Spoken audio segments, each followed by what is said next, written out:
Tes, tes.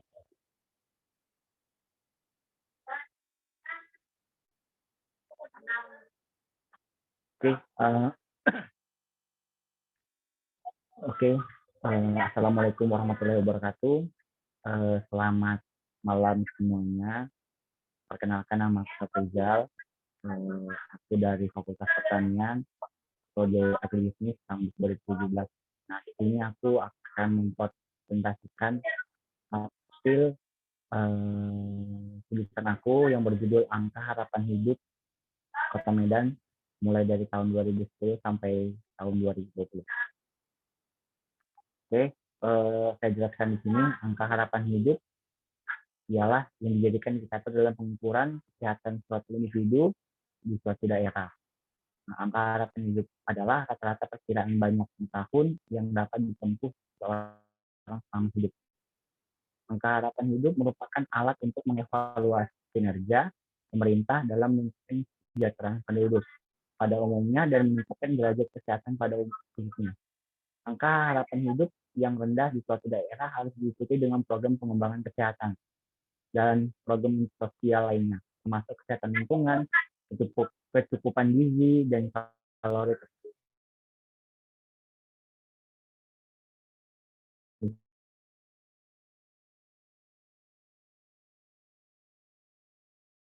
Merupakan salah satu manusia atau bukan kualitas daya manusia untuk dapat memaksimumkan selisih antara keuntungan yang diharapkan dengan biaya-biaya yang diperkirakan.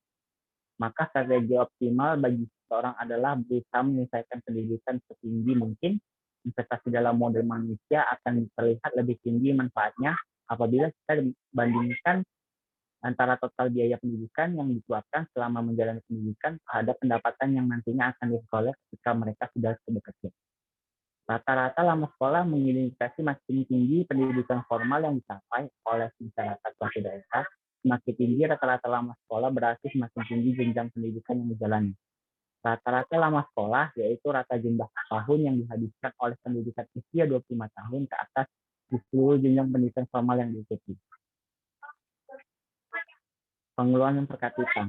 Pengeluaran per kapita disesuaikan merupakan pengeluaran per kapita yang disesuaikan dengan indeks harga konsumen dan penurunan utilitas marginal. Pengeluaran per kapita disesuaikan memberikan gambaran tingkat daya beli atau PPT masyarakat dan sebagai salah satu komponen yang digunakan dalam melihat status pembangunan manusia di suatu wilayah atau PPP, Purchasing Power Parity.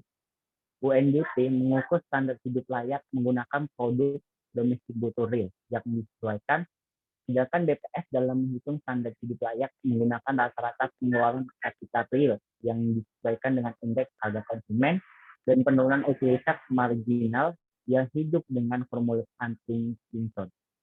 Perhitungan paritas daya beli atau PPP dilakukan berdasarkan 27 komoditi kebutuhan pokok, antara lain beras lokal, tepung terigu, singkong, tuna, teri, daging sapi, ayam, telur, susu kental manis, bayam, kacang panjang, kacang tanah, tempe, jeruk, pepaya, kelapa, gula, kopi, garam, merica, mie instan, rokok, kretek, listrik, air minum, bensin, minyak tanah, dan sewa. Pertumbuhan teknologi. Pertumbuhan ekonomi adalah salah satu indikator yang digunakan untuk mengukur prestasi ekonomi suatu negara. Dalam kegiatan ekonomi sebenarnya, pertumbuhan ekonomi berarti perkembangan ekonomi fisik.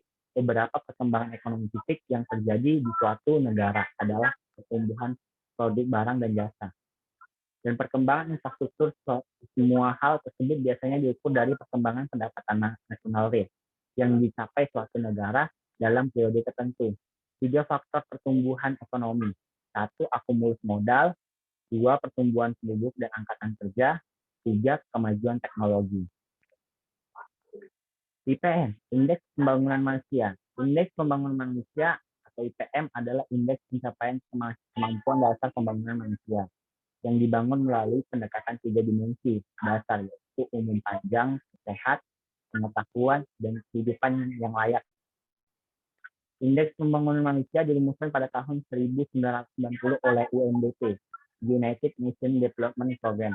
Menurut UNDP, pembangunan manusia merupakan perluasan pilihan bagi penduduk atau aligning the space of people yang dapat dilihat sebagai proses upaya diarahkan perusahaan pilihan dan sekaligus sebagai taraf yang dicapai dari upaya tersebut.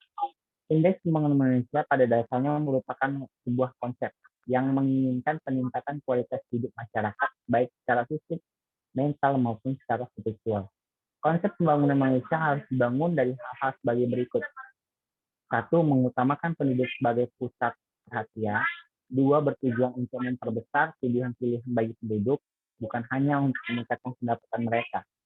3. Memperhatikan bukan hanya pada upaya meningkatkan kemampuan atau kapasitas manusia, tetapi juga pada upaya-upaya memanfaatkan kemampuan kapasitas manusia tersebut secara optimal. Didukung 4 pilar pokok, yaitu produktivitas, pemerataan, kesinambungan, dan pemberdayaan. 5. Menjadi dasar dalam penentuan tujuan pembangunan dan dapat menganalisis pilihan-pilihan untuk mencapai. Kita lihat bahwa indeks pembangunan manusia di Kota Medan. Nah, pada tahun 2014, indeks pembangunan manusia itu ada 4 kategori. Yang terpilih dalam komponen-komponennya itu ya angka harapan hidup yang termasuk saya buat. Yang kedua, harapan lama sekolah. 3, rata lama sekolah, dan pengeluaran per kapita. Nah, di tahun 2014, angka harapan hidup sampai 2020 itu meningkat drastis.